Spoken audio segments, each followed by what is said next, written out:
Testemunhos Seletos, volume 2, capítulo 58. A necessidade de reforma educativa.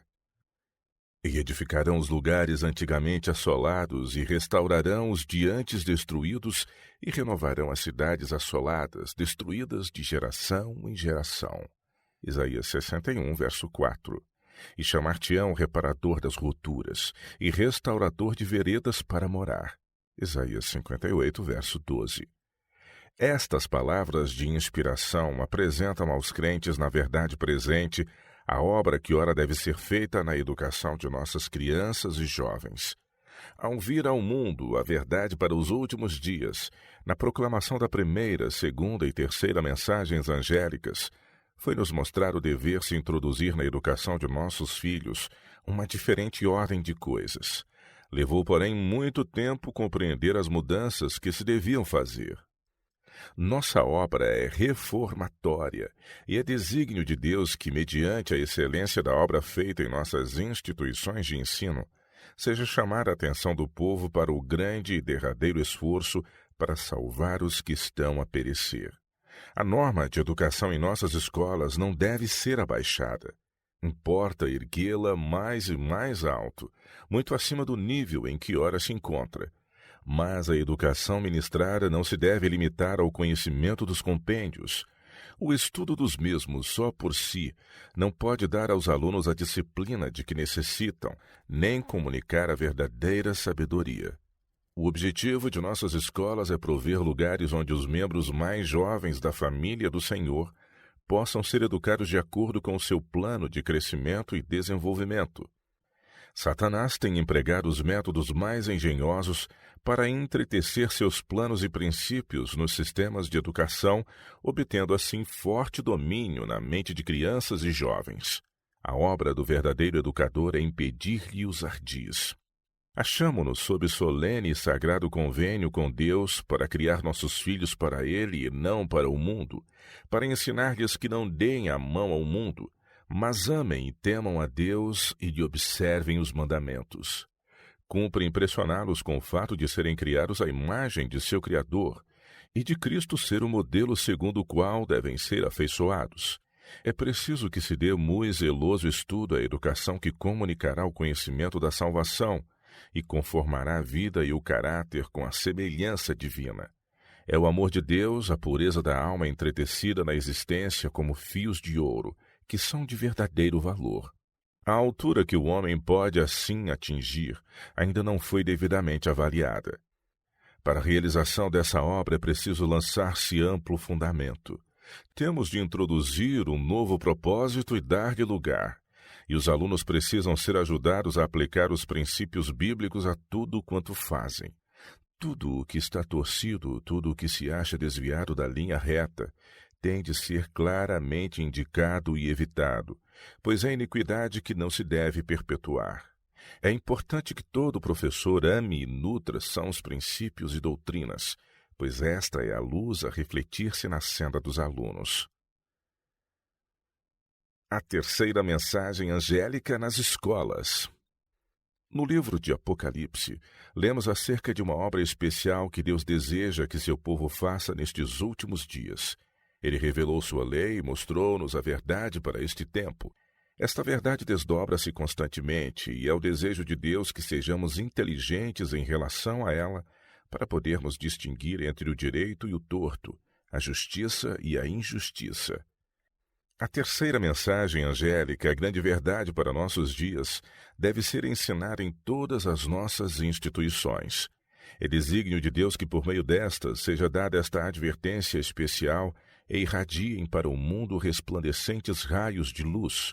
O tempo é breve. Acham-se sobre nós os perigos dos derradeiros dias, e cumpre-nos vigiar e orar, estudar e dar ouvidos às lições que nos são dadas nos livros de Daniel e de Apocalipse. Havemos de comparecer diante de juízes para responder por nossa lealdade para com a lei de Deus, para dar a conhecer as razões de nossa fé.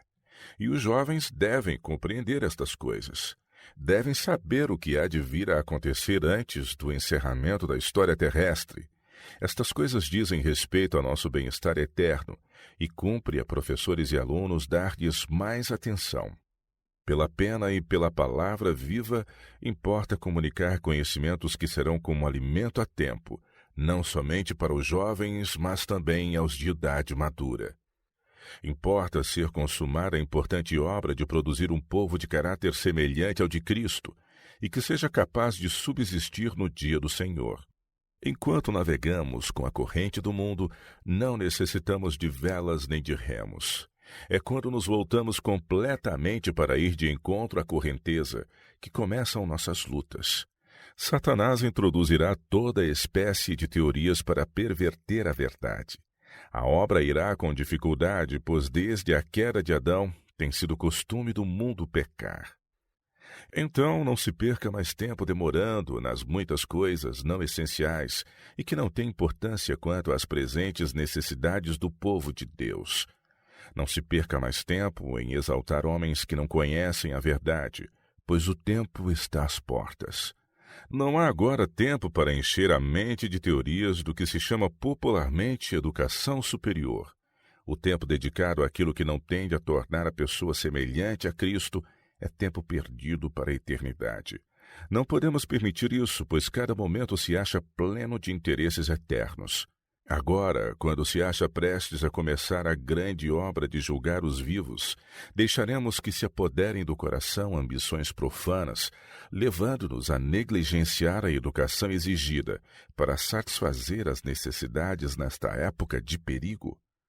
Sabemos que há muitas escolas que oferecem oportunidades para a aquisição de conhecimentos em ciências, mas desejamos alguma coisa mais que isso. A ciência da verdadeira educação é a verdade, que deve ser tão profundamente gravada na alma que não se possa apagar pelo erro tão abundante em toda parte. A mensagem do terceiro anjo é verdade, luz e poder, e apresentá-la de tal maneira que cause as devidas impressões no coração, eis o que deve ser a obra de nossas escolas, bem como de nossas igrejas, do professor, bem como do pastor. Os que aceitam o lugar de educadores devem prezar mais e mais a vontade revelada de Deus, tão clara e impressivamente apresentada em Daniel e Apocalipse. O estudo da Bíblia. As necessidades urgentes que se fazem sentir nesta época exigem contínua educação na palavra de Deus. Isto é a verdade presente. Importa que haja em todo o mundo uma reforma no estudo da Bíblia, pois ela é agora mais necessária que nunca. À medida que essa reforma progredir, efetuar-se-á poderosa obra, quando Deus declarou que sua palavra não voltaria para ele vazia, queria significar tudo quanto disse. O conhecimento de Deus e de Jesus Cristo, a quem ele enviou, eis a mais alta educação, e ela cobrirá a terra com sua maravilhosa luz, assim como as águas cobrem o mar. O estudo da Bíblia é especialmente necessário nas escolas. Os alunos devem estar arraigados e fundados na verdade divina. Sua atenção deve ser chamada não para as afirmações dos homens, mas para a palavra de Deus. Acima de todos os outros livros, deve a Bíblia merecer nosso estudo. Ela, o grande compêndio, a base de toda educação. E nossos filhos devem ser instruídos nas verdades que nela se encontram, a despeito de hábitos e costumes anteriores. Assim fazendo, professores e alunos encontrarão o tesouro escondido, a mais alta educação. As regras bíblicas devem servir de guia na vida diária. A cruz de Cristo servir de tema, revelando as lições que precisamos aprender e praticar. Cristo tem de ser introduzido em todos os estudos, para que os alunos possam beber aí o conhecimento de Deus e representá-lo no caráter. Sua excelência, eis o que deve constituir nosso estudo no tempo como na eternidade. A palavra de Deus falada por Cristo no Antigo e no Novo Testamentos é o pão do céu, mas muito do que é chamado ciência é como um prato de invenção humana. Alimento adulterado não é o verdadeiro maná. Na palavra de Deus encontra-se inquestionável e inesgotável sabedoria. Sabedoria que se originou não no finito, mas na mente infinita. Muito, porém, do que Deus revelou em sua palavra é obscuro para os homens, porque as gemas da verdade acham-se enterradas sob o lixo da sabedoria e tradição humanas. Para muitos, os tesouros da palavra permanecem escondidos, porque não foram procurados com diligente perseverança até que os áureos preceitos fossem compreendidos. A palavra deve ser pesquisada a fim de purificar e preparar os que a recebem para se tornarem membros da família real, filhos do celeste Rei. O estudo da palavra de Deus deve tomar o lugar daqueles livros que têm induzido a mente ao misticismo, desviando-a da verdade. Seus princípios vivos, entretecendo-se em nossa existência, ser-nos-ão salvaguarda em provas e tentações. Sua divina instrução é o único caminho para o êxito. À medida que sobrevierem provas a toda a alma, haverá apostasias. Algumas mostrarão traidores, obstinados, altivos e cheios de presunção, e se desviarão da verdade, fazendo o naufrágio da fé. Por quê? Porque não viveram de toda a palavra que sai da boca de Deus. Eles não cavaram fundo, tornando firmes seus alicerces. Quando as palavras do Senhor, por meio de seus escolhidos mensageiros, lhes são trazidas, murmuram, achando que o caminho está sendo tornado demasiado estreito. No capítulo 6 de João, lemos acerca de alguns que se julgavam discípulos de Jesus, mas que, ao ser-lhes apresentada a positiva verdade, ficaram desgostosos e não andaram mais com ele. Da mesma maneira, esses discípulos superficiais também se desviarão de Cristo. Todo aquele que se converteu a Deus é chamado a crescer em aptidão pelo exercício de seus talentos. Toda vara da videira viva que não cresce é cortada e lançada fora como lixo. Qual, então, será o caráter da educação ministrada em nossas escolas? Será ela em harmonia com a sabedoria deste mundo ou segundo aquela sabedoria que vem do alto? Não despertarão os professores para sua responsabilidade neste assunto, vendo que a palavra de Deus tenha maior lugar na instrução dada em nossas escolas? O preparo de obreiros. Um dos grandes objetivos de nossas escolas é o preparo de jovens para se empenharem no serviço de nossas instituições, bem como nos vários ramos da obra do Evangelho. O povo de toda parte precisa que a Bíblia seja aberta perante ele. Chegou o tempo, o importante tempo em que o rolo do livro está sendo desdobrado diante do mundo pelos mensageiros de Deus. A verdade contida na primeira, segunda e terceira mensagens angélicas deve ir a toda nação e tribo e língua e povo. Ela deve iluminar as trevas de todo o continente e estender-se às ilhas do mar. Coisa alguma de invenção humana deve ter licença de retardar esta obra. Para que isto se consiga, necessitam-se talentos cultivados e consagrados, necessitam-se pessoas capazes de realizar obra excelente na mansidão de Cristo, porque o próprio eu nele se acha escondido. Os neófitos não podem fazer aceitavelmente a obra de revelar os tesouros ocultos para enriquecer as almas nos bens espirituais. Considera o que digo, porque o Senhor te dará entendimento em tudo. Procura apresentar-te a Deus aprovado, como obreiro que não tem de que se envergonhar, que maneja bem a palavra da verdade. 2 Timóteo capítulo 2, versos 7 e 15. Essa recomendação a Timóteo deve constituir uma força para toda a família e escola no que respeita à educação. Requerem-se diligentes esforços por parte de todos quantos se acham ligados a nossas instituições, não somente nossas escolas, mas também nossos sanatórios e casas publicadoras, a fim de habilitar homens, mulheres e jovens para se tornarem colaboradores de Deus. Os alunos devem ser ensinados a trabalhar inteligentemente nos ramos da atividade cristã e apresentar caráter cristão nobre e elevado àqueles com quem estiverem em contato. As pessoas a cujo cargo se acha o preparo da juventude em qualquer ramo de nossa obra devem ser possuidoras de profundo senso do valor das pessoas. A menos que bebam largamente do Espírito Santo, o mau vigia suscitará circunstâncias desagradáveis. O educador deve ser sábio para discernir que, ao passo que a fidelidade e a bondade conquistarão corações, não será assim com a aspereza. Palavras e atos arbitrários despertam as piores paixões do coração humano. Se os homens e mulheres que professam ser cristãos não aprenderem a vencer o próprio temperamento mau e imaturo, como poderão esperar merecer respeito e honra? Que cuidado, então, não se deve exercitar na escolha de pessoas aptas para serem instrutoras, de modo que não somente sejam fiéis no trabalho, mas manifestem o devido temperamento. Caso não sejam dignas de confiança, é preciso dispensá-las. Deus considera toda instituição responsável por qualquer negligência no estimular a bondade e o amor.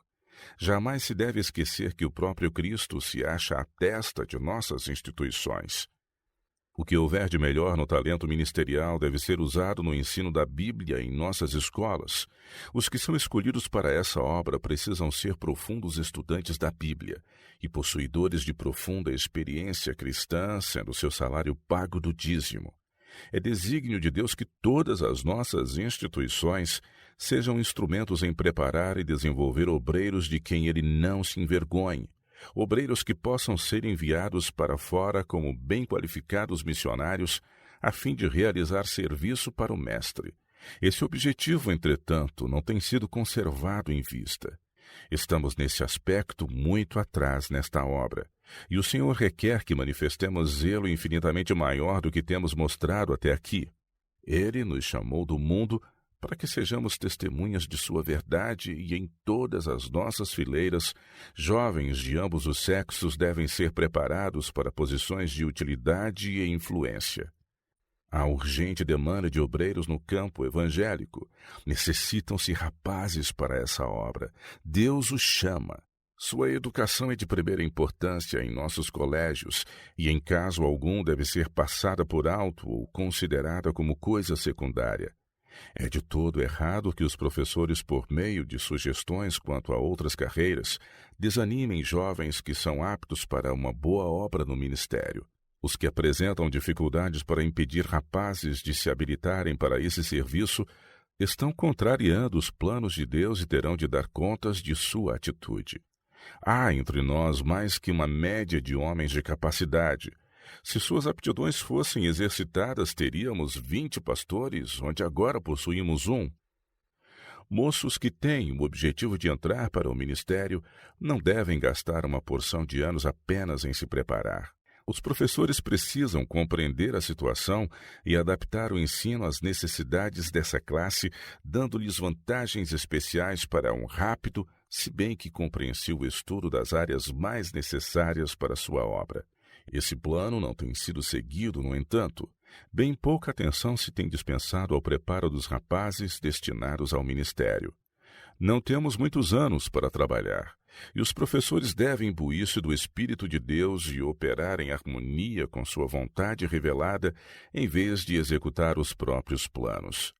Perdemos muito cada ano porque não damos ouvidos aos conselhos do Senhor sobre esses pontos. Enfermeiras missionárias devem receber em nossas escolas lições de médicos competentes, aprendendo como parte de seu preparo a maneira de combater as doenças e mostrar o valor dos remédios naturais.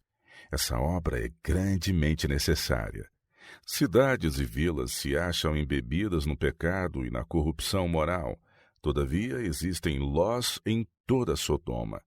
O veneno do pecado está em operação no âmago da sociedade. E Deus pede reformadores que fiquem em defesa da lei estabelecida por Ele para reger o organismo físico. Ao mesmo tempo, eles devem manter elevada norma no preparo da mente e na cultura do coração, a fim de que o grande médico possa cooperar com a mão ajudadora do homem em realizar uma obra de misericórdia e necessidade no alívio aos sofredores. Também é desígnio do Senhor que nossas escolas ministrem aos jovens um preparo que os habilite a ensinar em qualquer departamento da escola sabatina ou a se desempenharem de responsabilidades em qualquer de seus encargos.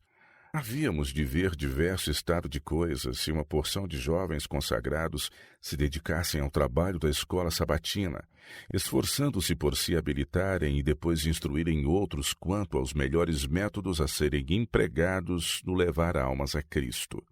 Eis um ramo de trabalho que produz resultados. Professores missionários. Os professores devem ser educados para a obra missionária. Há em toda parte portas abertas ao missionário, e não será possível fornecer obreiros de quaisquer 2 ou 3 países para atender aos apelos.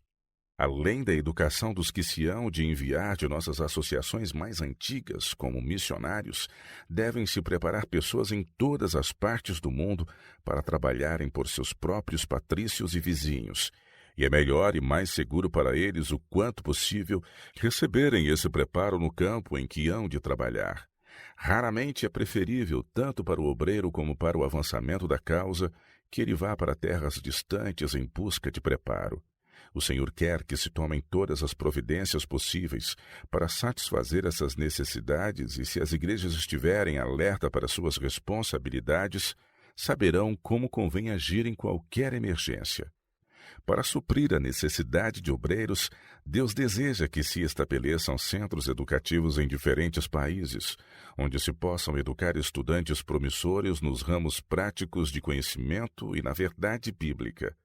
Ao se empenharem essas pessoas no serviço, recomendarão a obra da verdade presente nos novos campos. Despertarão interesse entre os incrédulos e ajudarão em salvar almas da servidão do pecado. Devem-se mandar os melhores professores aos vários países onde se vão estabelecer escolas para promover a obra educativa.